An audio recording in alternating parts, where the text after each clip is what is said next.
जब एक बेटी सोती है तो सब कहते हैं कि थक गई होगी इसलिए सो रही है, काम भी तो ज़्यादा करती है ना।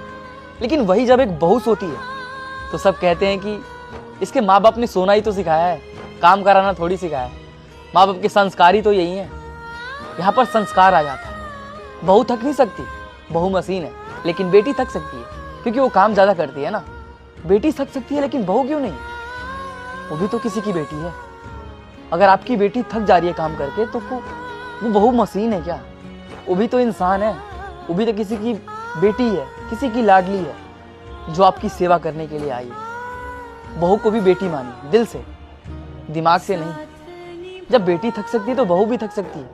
वो भी किसी की बेटी है, आपके घर आई है सपना पूरा करने के लिए, एक और माँ बनाने के लिए, एक और बाप बनाने के लिए, एक हमसफर पाने के लिए, मशीन चलाने के लिए नहीं। जो बहू आती है ना, सिर्फ काम करने के लिए नहीं आती है, अपनी नई दुनिया बसाने के लिए आती है, अपने हमसफर के साथ जिंदगी गुजारने के लिए आती है, उस इंसान की जिंदगी बनाने के लिए आती है। सास की तो ये मान्यता रहता है ना कि बहू को बेटी माने, उसको बेटी जैसा प्यार दे। लेकिन यहाँ पर ऐसा नहीं है। बेटी जो करे ठीक, लेकिन बहू घूंघट ना डाले तो संस्कार नहीं है। बेटी कब कैसा भी कपड़ा पहने चलेगा, लेकिन बहू नहीं, पूरा घूंघट ऐसा रहना चाहिए।